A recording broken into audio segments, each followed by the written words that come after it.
My dear brother, we have prayed and thought about the question you asked about forgiveness within the context of war. And I'm going to respond in a few very short videos. This is the first one, just sort of an introduction. Forgiving in the context of war is very difficult due to the size of suffering, the magnitude of suffering and loss and trauma involved. However, while it may be very, very, very difficult, forgiveness brings powerful transformation in the most difficult situation. It brings spiritual growth that you most likely will not experience in any other part of life. Now, the difficulty is you cannot just instruct people and tell them to forgive. Even if they want to be obedient, this is a very, very difficult process. So, the very first thing, and that's important to understand, is that it is quite biblical for them to recognize their own pain. And that's very important.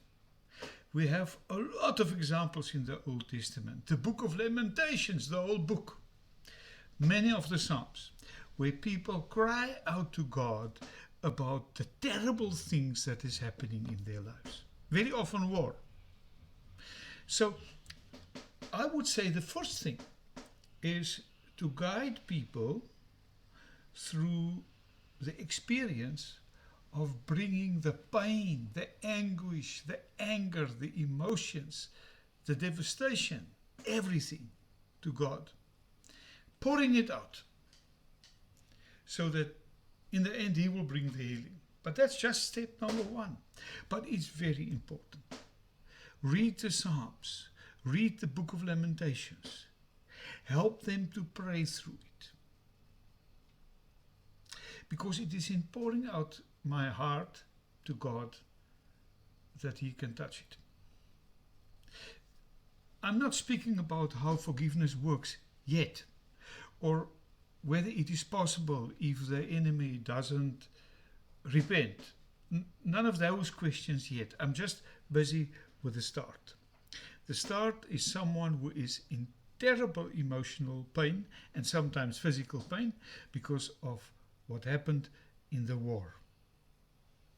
And we know that unforgiveness makes us sick, not only spiritually, but also even in our bodies. We carry that pain inside. And the first thing to do is to bring them into God's presence so that He will comfort them, will wipe their tears. The Beatitudes says in Matthew 5, "Blessed are those who mourn, for they will be comforted." So before we even think about forgiveness and how it works, the important thing is to experience the blessing of being comforted by God Himself. This is where we start. God bless.